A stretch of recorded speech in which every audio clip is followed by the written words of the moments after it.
Hello everyone. मैं आप सभी के साथ पॉलिटी के कुछ क्वेश्चंस करने वाली हूँ जो आपके किसी भी एग्जाम के लिए हेल्पफुल रहेंगे। ठीक है, तो सबसे पहले हम पढ़ रहे हैं कि किसने कहा था संविधान सभा कांग्रेस थी और कांग्रेस ही भारत था। ठीक है, तो यहाँ पे जैसा कि आंसर इसका ऑस्टिन आएगा। लेकिन अब जैसे कभी अभी तो पढ़ लिया कि ऑस्टिन बाद में हम भूल जाते हैं।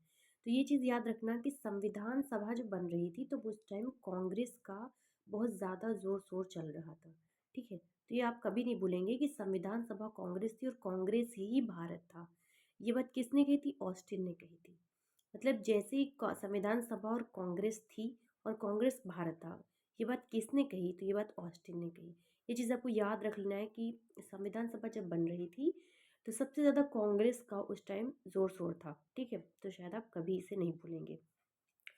एक्सप्लेनेशन देखते हैं इसका कि संविधान सभा कांग्रेस थी और कांग्रेस भारत था। ये वक्तव्य ब्रिटिश विधि शास्त्री जी ऑस्टिन का था। ये वक्तव्य उनकी पुस्तक थी द इंडियन कॉन्स्टिट्यूशन से लिया गया था। तो क्वेश्चन इसमें एक बन सकता है कि द इंडियन कॉन्स्टिट्यूशन जो बुक है वो किसकी है? तो किसकी बुक है? ऑस्टिन की है। ठीक है, अब हम आगे चलते हैं। निम्नलिखित में से किस अधिनियम ने भारत में संघीय शासन की व्यवस्था दी? यानी कि जो फेडरल सिस्टम है वो किस एक्ट के अंतर्गत आया? सबसे पहला ये है भारत सरकार अधिनियम 1909। तो भारत सरकार अधिनियम 1909 ये मार्ले मिंटो वाला है। ठीक है, जो सांप्रदायिक था।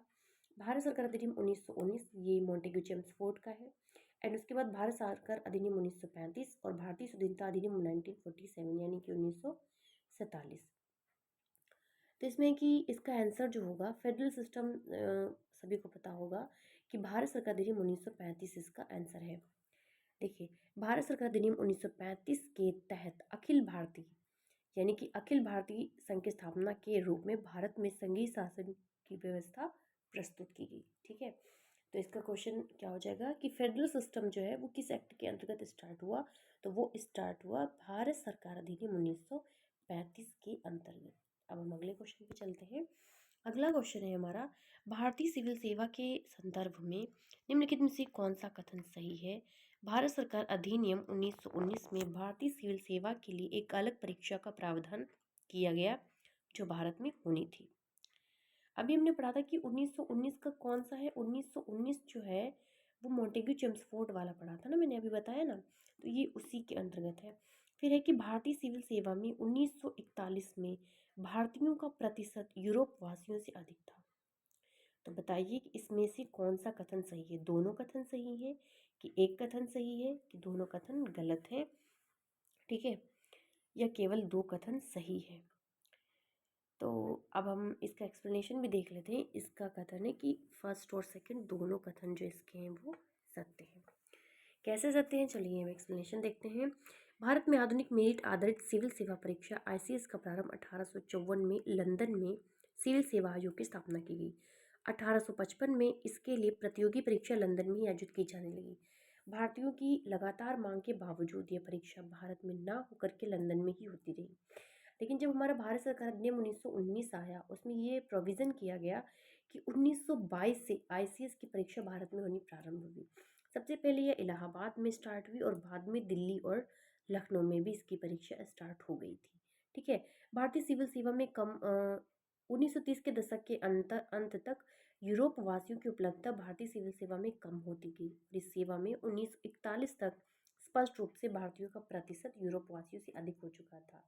यानी कि 1930 के आसपास यूरोपवासी जो थे वो इसमें कम पार्टिसिपेट करने लगे और सबसे ज़्यादा कौन करने लगा?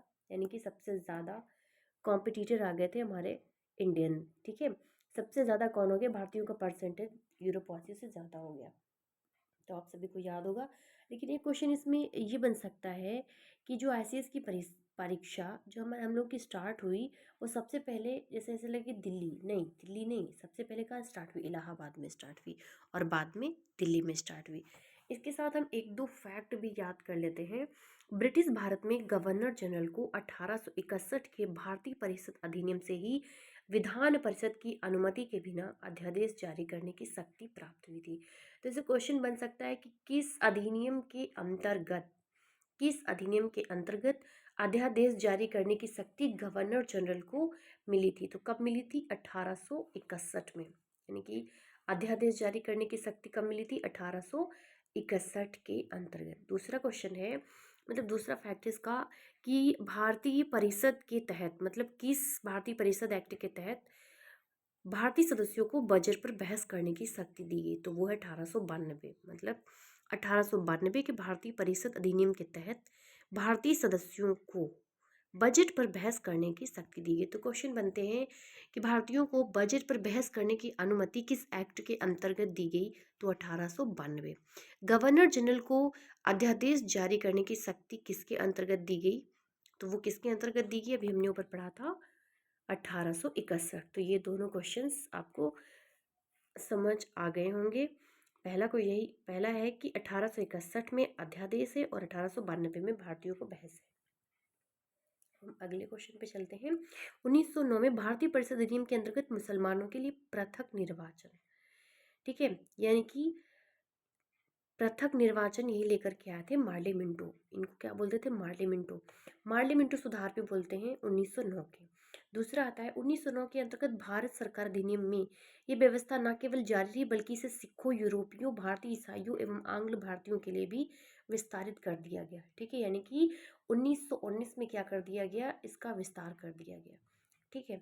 अब अगला एक क्वेश्चन हम और कर लेते हैं, ये बस यहाँ तक, कि इस अधिनियम के द्वारा राज्यों में ड्यूअल सिस्टम लेकर के आ गए थे। किस अधिनियम के द्वारा? 1919 अधिनियम के द्वारा।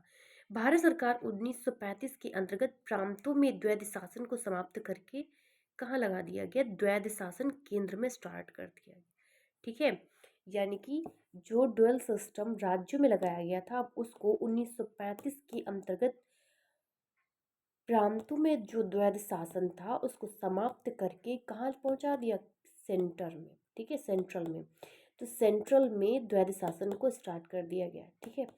तो आई होप ये सारे क्वेश्चंस मेरे आप सभी लोगों को सही लगे होंगे, और अगर सही लगे हैं तो मेरे चैनल को लाइक शेयर सब्सक्राइब करें, और मैं इसी तरीके से आगे क्वेश्चंस लाने की कोशिश करूँगी। Okay, bye.